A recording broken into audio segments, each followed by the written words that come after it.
नमस्कार दोस्तों, एक नया विषय लेकर आया हूँ। अगर आप आपका बच्चों का समय समय में दाबी और जीत को बंद नहीं किया ना, तब सर्वनाश हो जाएगा। उदाहरण स्वरूप कौरव कौरव कौरव दाबी और जीत के लिए कौरव वंश सर्वनाश हो गया। आप और बच्चों को दाबी और जीत से दूर रहो, आपके लिए और आपका बच्चों के लिए सही है।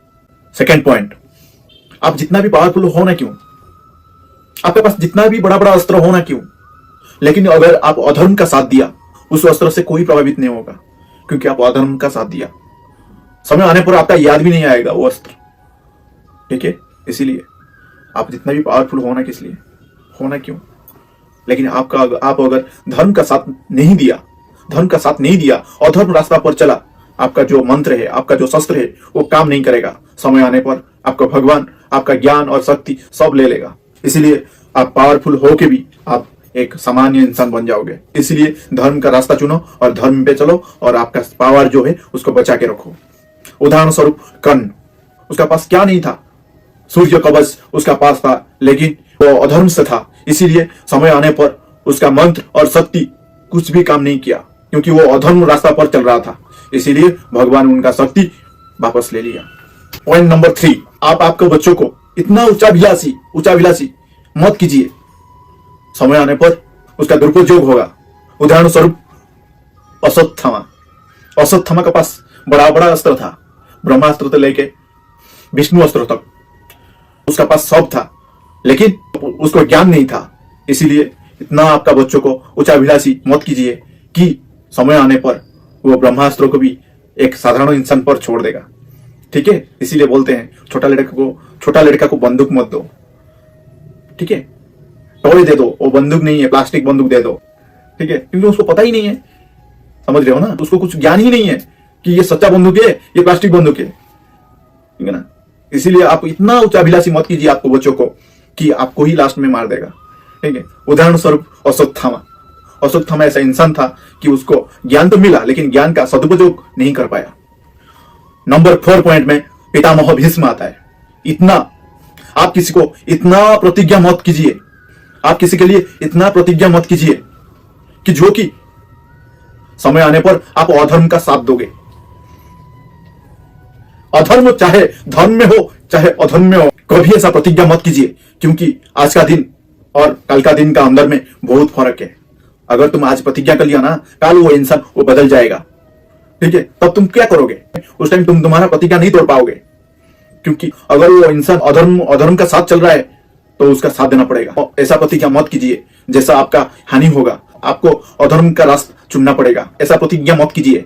पितामह भीष्म इसका ज्वलंत उदाहरण है। उसको समझाने के लिए भगवान को सुदर्शन चक्र उठाना पड़ा था, भगवान स्वयं प्रतिज्ञा तोड़ना पड़ा था। भगवान ये बोला था प्रतिज्ञा तोड़ के कि हे भीष्म, आप जो सोच रहे हो कि मैं अस्त्र नहीं उठाऊंगा, मैंने वचन दिया था अस्त्र नहीं उठाऊंगा, लेकिन आप ये गलत सोचते हो। समय आने पर मेरा प्रतिज्ञा भी तोड़ जाता है।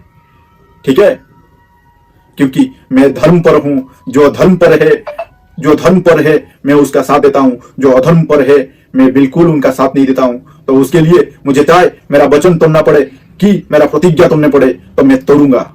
भीष्म को यह समझाया था भगवान श्री कृष्ण ने। आपका ये माइंड में रखना है, जो धर्म पर है मैं उसका साथ चलूंगा, जो अधर्म पर है उसको मैं बाय बाय करूंगा। नंबर 5 पॉइंट, आपके पास जितना भी जमीन हो, जितना भी पावर हो, इससे कोई फर्क नहीं पड़ता है। अगर आप दुष्कर्मकारी का साथ दिया, आप गलत फ्रेंड बनाया, जमीन का और पावर का आप दुरुपयोग किया, अगर गलत फ्रेंड का साथ आप फ्रेंड हुआ, गलत फ्रेंड बनाया, तो आपका विनाश को निमंत्रण किया, इन्विटेशन किया।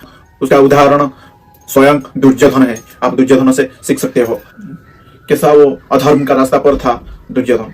पॉइंट नंबर 6, कभी भी एक अंध व्यक्ति का ऊपर भरोसा मत रखो, उनको पावर मत दीजिए, क्योंकि कभी भी समय आने पर वो आपका राज और पावर को दुरुपयोग कर सकता है। जो कि धृतराष्ट्र का पास सब था, पावर था, वो एक किंग था, राजा था, लेकिन क्या कर पाया? कुछ कर पाया? उसको कुछ दिखाई दिया? उसको सब सुनाई दे रहा था, लेकिन वो कुछ नहीं कर पाया। पुत्र मोह का निशा में सब कुछ नाश कर दिया, सर्वनाश कर दिया कौरव वंश का। अगर वो चाहता तो महाभारत युद्ध रुक सकता। पुत्र मोह का निशा इतना हो गया कि उनको कुछ दिखाई नहीं दिया। कंसा सही है, कंसा गलत है। पॉइंट नंबर 7, अगर कोई व्यक्ति का ज्ञान विवेक का साथ जड़ित है वो व्यक्ति अच्छा इंसान होता है। उसको पता है कौन सा बात ठीक है, कौन सा बात गलत है। उनको पता है धर्म का रास्ता पर चलने से क्या मिलता है, अधर्म का रास्ता से चलने से क्या मिलता है। इसीलिए अधर्म का साथ छोड़ दो, धर्म का साथ अपनाओ। अगर विवेक को अपना साथ जोड़ लिया, ज्ञान का साथ जोड़ लिया, तो आप कभी गलत रास्ता पर नहीं चलोगे। उदाहरण स्वरूप अर्जुन का ज्ञान उसका विवेक सहित जड़ित था। गलत करने से पहले पूछता है, ठीक है, कि मैं ये गलत रास्ता पे चलता हूँ। भगवान जो बोल रहा था वही चीज वो अपना रहा था। इसीलिए अर्जुन को नंबर 1 धनुर्धानी, क्योंकि उसको ज्ञान था मैं धर्म पर चल रहा हूँ, मैं एक दिन जीतूंगा। पॉइंट नंबर 8, आप जितना भी कर्म करो, अगर वो कर्म प्रताड़ना हो तो आप कभी विजय हासिल नहीं कर सकते हो। वृथा हो जाएगा आपका प्रताड़ना, क्योंकि अधर्म सब जगह हारना सिखाता है, लेकिन विजय धर्म सिखाता है।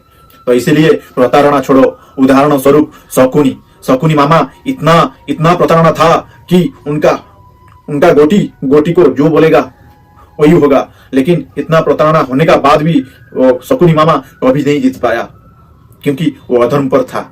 अगर प्रताड़ना अगर अधर्म पर है, वो प्रताड़ना अधर्म ही है। भगवान श्री कृष्ण को शकुनी पूछा था कि हे द्वारिकाधीश, आप तो बहुत बड़ा चालाक है, आप तो प्रताड़ना में 1 नंबर हो। भगवान कृष्ण ने जवाब देके बोला था, हे शकुनी मामा, अगर प्रताड़ना धर्म पर है तो प्रताड़ना कभी पाप नहीं होता है, अधर्म नहीं होता है। अगर प्रताड़ना धर्म पर है, उदाहरण स्वरूप शकुनी और भगवान कृष्ण भी प्रताड़ना किया था, लेकिन भगवान कृष्ण किसके लिए किया था प्रताड़ना? धर्म के लिए। और शकुनी किसके लिए किया था? अधर्म पर किया था। अधर्म पे जाके दुर्योधन का साथ देके तो ये प्रताड़ना किया था, अधर्म पर था। कौन? शकुनी। और भगवान कृष्ण जो प्रताड़ना किया था तो वो धर्म पर था। इसीलिए महाभारत युद्ध में कुरुवंश निपात हो गया और पांडव विजय हासिल किया। तो इसको याद रखो कि प्रताड़ना अगर धर्म पर है तो आप निश्चय विजय हासिल करोगे। अगर प्रताड़ना अधर्म पर है तो आप निश्चय हारना पड़ेगा। ये बात माइंड में सेट कर लीजिए। पॉइंट नंबर 9, अगर आप ज्ञान और शक्ति, धर्म, मन, तन और जान सब धर्म का ऊपर लेके चले तो आप सही रास्ता से जा रहे हो। कभी आप हारोगे नहीं। अगर जो कठिन रास्ता होगा उससे भी आप पार हो जाओगे। उदाहरण स्वरूप युधिष्ठिर धर्म और ज्ञान और कौशल एक साथ में लेके चल रहा था, तो इसलिए वो एक दिन विजय हासिल किया। उनको पता था धर्म क्या है, अधर्म क्या है, भाई का प्रेम क्या है और बहन का प्रेम क्या है, सब युधिष्ठिरों को पता था। उनका जो 5 भाई को इतना वो कंट्रोल करके रखा था।